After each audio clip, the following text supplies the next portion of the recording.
Time is short. I think we all should take a lot more pictures and stuff and memories and stuff because you just don't never know.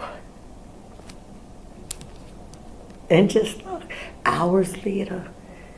Maya Jennifer couldn't kill you with her hands. She didn't have a gun. It's not self-defense. It's not stand your ground. We don't even have that law here in South Carolina. That's in Florida. North Charleston, South Carolina, 2 a.m., July 28, 2023. A woman was shot and killed in a parking lot. Her name was Maya Jennifer Simmons. She was a mother of 8, and she was about to get married. But what really happened that night wasn't just jealousy. There's a moment right before everything changes, when life still feels normal. Music is playing. People are laughing. Phones are lighting up with pictures and videos that will later feel too heavy to watch again. At 1:58 a.m., the night was still alive. Cars pulling in, voices overlapping, someone calling a friend to come outside.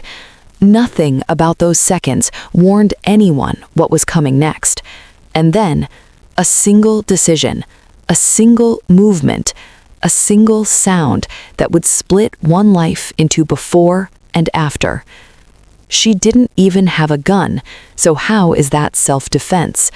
That question didn't come from a stranger.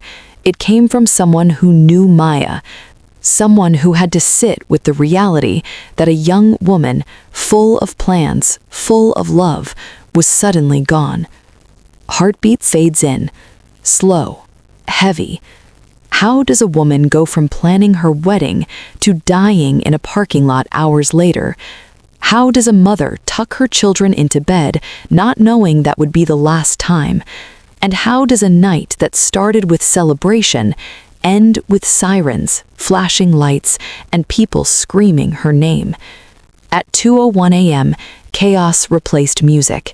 People ran. Some froze, others dropped to their knees, trying to hold on to something that was already slipping away. Someone called 911. Another voice shouted for help. Hands pressed down, desperate, hoping for a miracle that never came. And in the middle of it all, Maya lay there, not as a headline, not as a case, but as a woman whose life had been moving forward just hours before. What makes this story harder to understand is that it didn't begin in that parking lot. It began long before 2 a.m., long before the argument, long before the shot. It began with love, with trust, with choices that didn't seem dangerous at the time. And somewhere along the way, those choices crossed paths with someone who wasn't ready to let go. If this story disturbed you even a little, subscribe right now. Because stories like Maya's disappear when people scroll past them. And if people stop paying attention, then stories like this keep happening, over and over again. Before that night, before the sirens, before the questions that still don't have clear answers, Maya Jennifer Simmons was building something. A life, a future, a love she believed in. And to understand what was taken from her, we have to go back to who she was before everything changed, before the flashing lights, before the headlines, before her name became something people whispered with sadness. Maya Jennifer Simmons was living a life she had built with her own hands. Not a perfect life, not an easy one, but a life that carried weight, meaning, and intention. If you only knew her from that night, you would miss everything that made her who she was. Maya was not waiting for life to hand her anything. She was creating her own path, piece by piece. In the mornings, she was a businesswoman. By afternoon, she was answering messages, taking orders, managing clients. And late into the night, when most people were resting, she was still working, still planning, still pushing forward. She ran a cake business, Treats by Maya, where every order carried her signature, not just flour and sugar, but time, care, and pride. People did not just come to her for desserts. They came because they trusted her to show up, to deliver, to make their moments feel special. And she did not stop there. She had a 360 photo booth service, something that brought people together at celebrations, birthdays, parties, events where laughter filled the air. She understood something important, that people wanted memories they could hold on to, so she gave them that. And in between all of it, she sold eyelashes. Another stream, another hustle, another way to keep things moving. Because Maya was not just working jobs, she was building something, a foundation, a future. She knew what it meant to start from little, and she refused to stay there. But everything she did, every late night, every early morning, every sacrifice, it all came back to one thing: her children. 8 lives connected to hers, 8 faces that depended on her to be strong, even when life felt heavy. Being a mother of 8 is not something you carry lightly. It demands everything: your time, your energy, your patience, and Maya gave it. Not perfectly, not without struggle, but consistently. There were school mornings that started before sunrise, meals that had to stretch further than expected, moments where she had to choose between rest and responsibility always won. Because for her, quitting was never an option. She was raising children while building businesses, balancing motherhood with ambition, and somehow she made it work. To the outside world, it might have looked like she was doing a lot, but to her, it was simply what had to be done. There is a quiet strength in women like Maya, the kind that does not ask for recognition, the kind that just keeps showing up, day after day.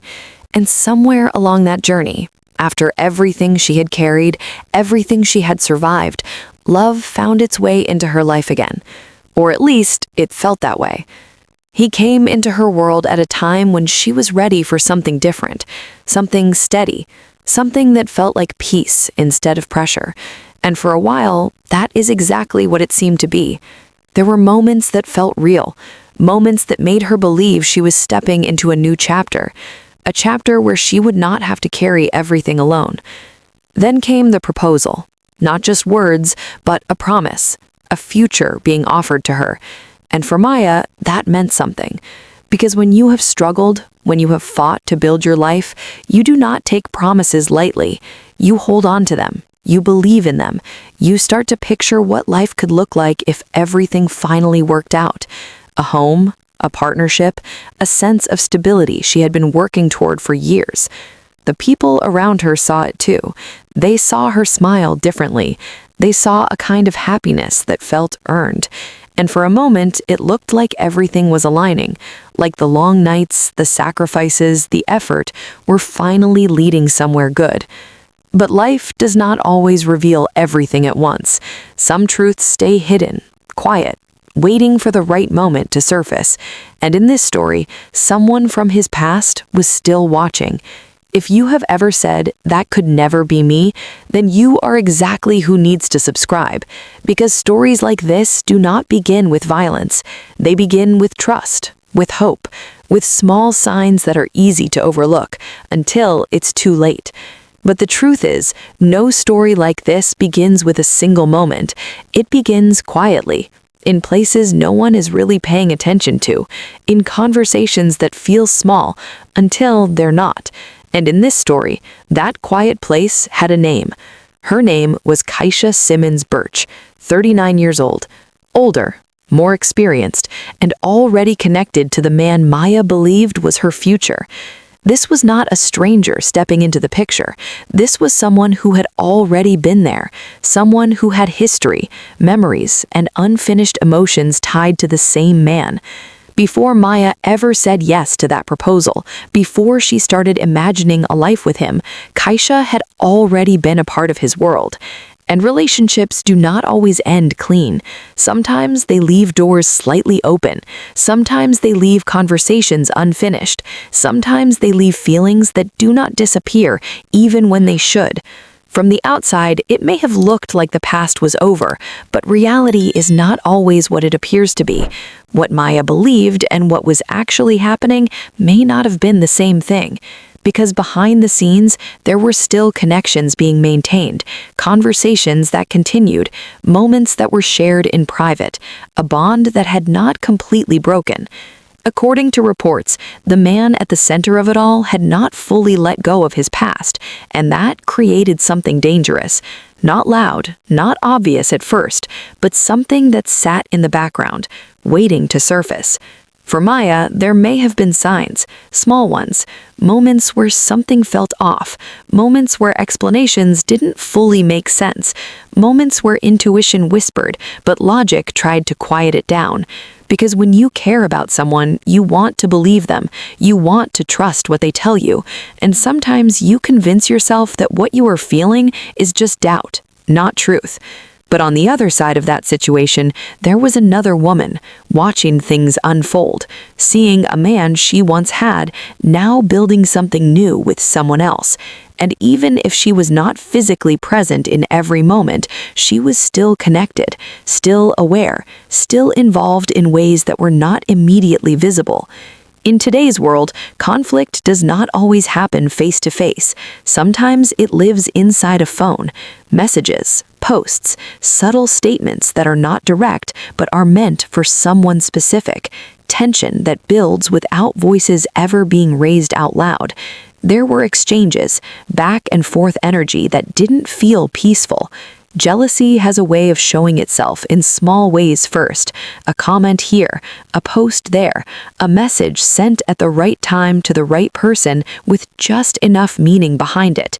Nothing that could be easily proven as a threat, but enough to make someone uncomfortable, enough to create friction, enough to let another person know this situation is not as simple as it looks.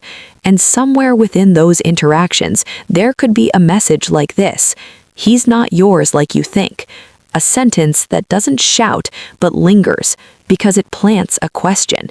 And once a question is planted, it doesn't just go away, it grows. This is how situations shift, not with violence, but with tension, not with chaos, but with uncertainty. Three people, connected by emotion, moving in different directions, but tied to the same center. And when emotions are involved, logic doesn't always lead. People make decisions based on feelings, on pride, on attachment, on the fear of losing something they believe belongs to them. If you have ever ignored a red flag in love, be honest in the comments. Why?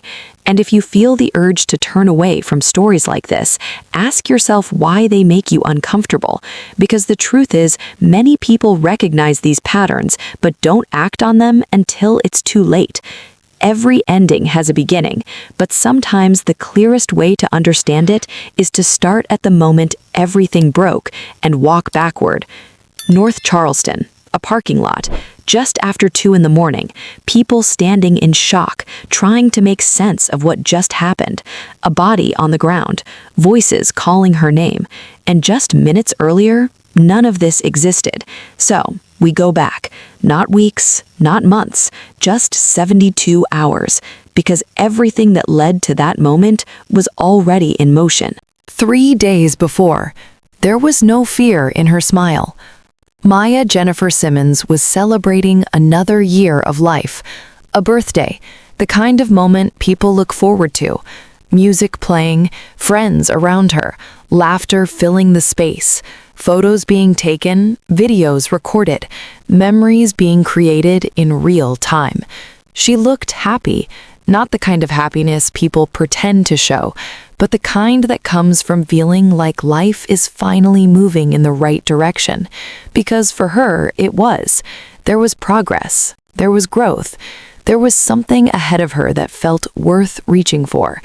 And not long before that celebration, there was a proposal, a moment that changes how you see your future, a question asked, a promise made. And for Maya, it meant stability. It meant partnership. It meant that after everything she had carried on her own, she would not have to carry it alone anymore. People around her saw it. They felt it. There was a sense that things were finally coming together, that the long nights, the sacrifices, the constant pushing forward were leading somewhere good. But while she was celebrating, someone else was watching from a different place. On one side, Maya was looking ahead, planning, building, believing in what was in front of her. There is a certain peace that comes when you feel like you have found something real, when you allow yourself to trust again. And she leaned into that feeling because she had earned it. On the other side, Kaisha Simmons Birch was looking at the same situation, but from a completely different perspective, not through hope, but through history. Because when you have shared time with someone, when you've built something with them, watching them move on is not always easy, especially when the connection has not fully ended. There are emotions that do not just disappear, questions that do not get answered, feelings that stay present even when they're not spoken out loud. And when those feelings sit long enough, they start to shape how a person reacts, how they interpret what they see, how they respond to the idea of being replaced. So now, there were two realities existing at the same time, one filled with hope, the other filled with unresolved emotion, both connected to the same man, both moving toward the same space without fully understanding how close they were to colliding. July 27, 2023. The night begins like so many others. People getting dressed, phones lighting up with messages, plans coming together. By the time the clock pushes past midnight, the energy has shifted into something louder. Music, movement, voices layered over each other. And at the center of it, the Bloom Room, a place where people came to enjoy themselves, to let go of stress, to be present in the moment. Inside, it felt alive, but not everything that night was light, because tension does not always announce itself. Sometimes it moves quietly through a room, carried in glances, in body language, in the way certain people look at each other without saying a word. At some point, those two paths crossed, not online, not through messages, face to face. And when that happens, everything changes. It did not begin with silence. It began with words, sharp, direct, carrying more weight than anyone around them may have realized at first. Voices rising, energy shifting. People nearby started to notice, because arguments like this, they pull attention, not just because of what is being said, but because of what's underneath it. History, emotion, unspoken tension finally coming to the surface. And in moments like that, things can go in two directions. They can calm down, or they can escalate. This one escalated. At some point, Kaisha Simmons Birch stepped away, turned, walked toward her car. From the outside, it could have looked like the situation was ending, like space was being created, like distance might cool things down. But that's not what this was, because she walked away, but not to leave. The space between moments matters. Seconds pass. People shift their attention. Some assume it's over.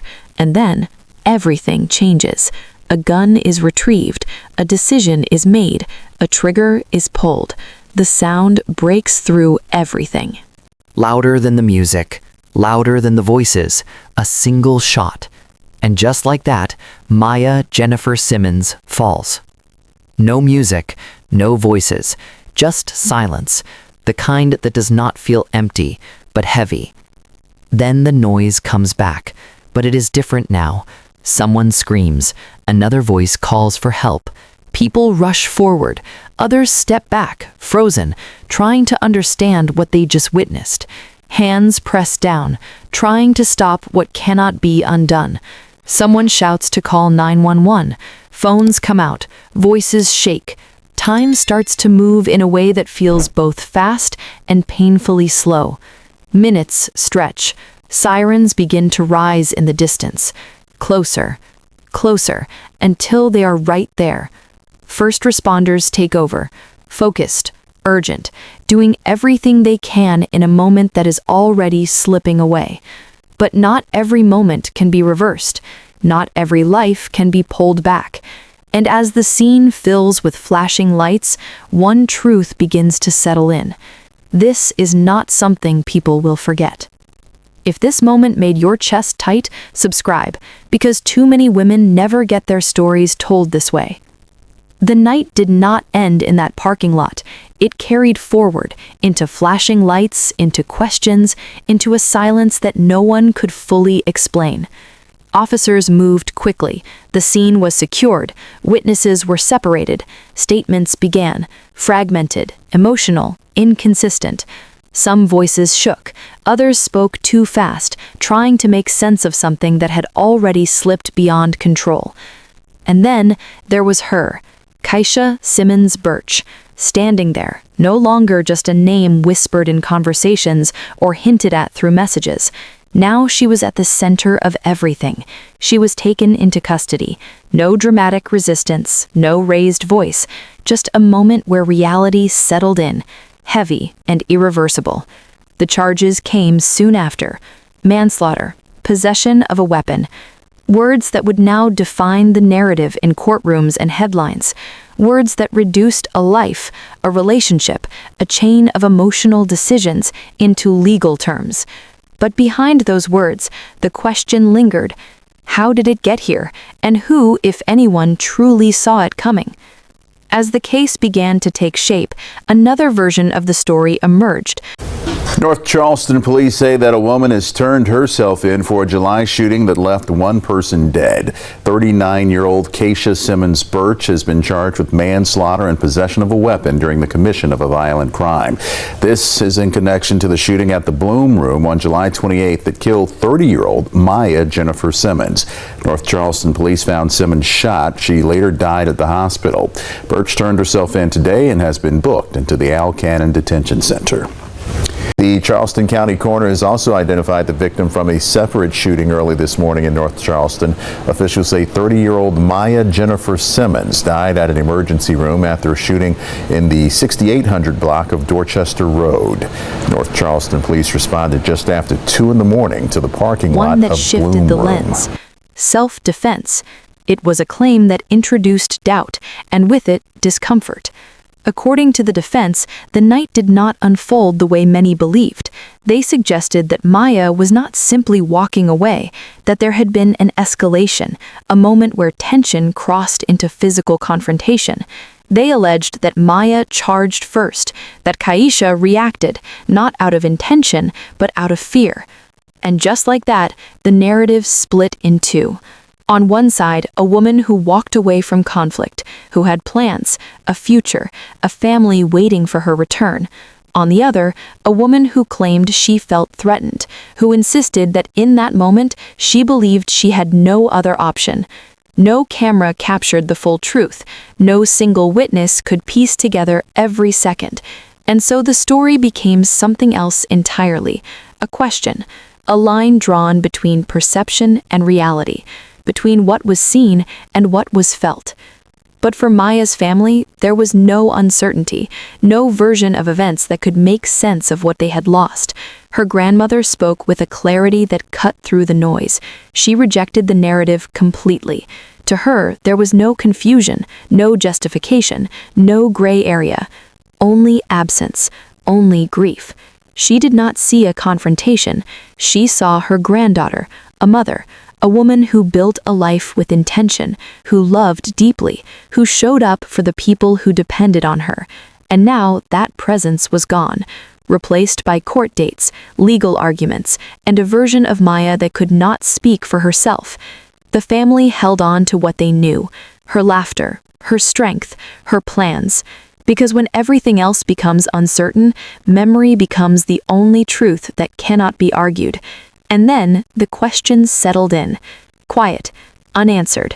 What would you believe if you were not there? The story did not end in a courtroom. It did not end with charges or claims or headlines. It continued in 8 different lives, 8 children, each one carrying a version of loss that words cannot fully hold. Some were old enough to understand. Others would grow into the truth slowly, piece by piece, question by question, but all of them would feel it. The absence, the empty space where a voice used to be, where guidance used to live, where love once showed up every single day without fail. Birthdays would come, school events, moments that should have been shared, and instead there would be silence where her presence should have been, the kind of silence that does not fade, only settles. The day of the funeral arrived, heavy with everything that had not been said. Family, friends, community members gathered. Some stood quietly, others held on to each other, as if letting go would make the loss more real.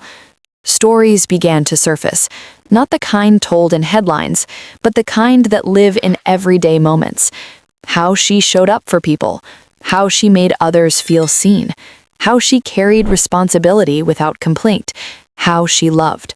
Candles flickered, tears fell freely, and in that space, she was no longer part of a case. She was remembered for who she truly was, not defined by her final moments, but by the life she lived before them. Because legacy is not built in one night. It is built over time, in quiet acts, in consistent love, in the way someone leaves a mark on others. And Maya's mark remained. If you watched this far and still have not subscribed, what does that say about how we value stories like hers? Say something in the comments. Do not stay silent. This was not just one story. It was part of something larger, a pattern that repeats more often than people want to admit. Love triangles that begin with emotion, then shift into tension, then into something harder to control. Communication breaks down, assumptions take over, feelings deepen without resolution, and in some cases, it reaches a point where one moment changes everything. It is not always loud in the beginning. Sometimes it is quiet, a message here, a look there, a conversation avoided, until the weight of it all becomes too much to carry. And when that happens, decisions are made in seconds, decisions that cannot be undone. This is where awareness matters, because these situations rarely begin with violence. They begin with emotion left unchecked, with boundaries ignored, with truths left unspoken.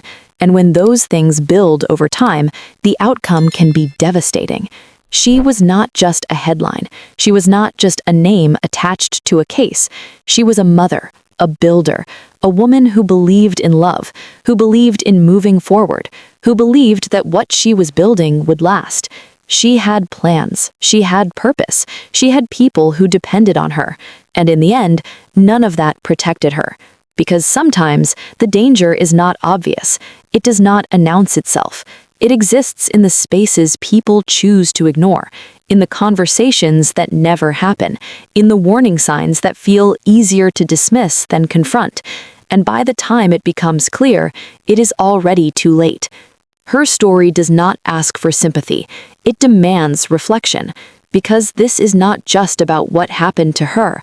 It is about what can happen when emotion turns into action without pause, when people choose reaction over restraint, when moments are allowed to define entire lives.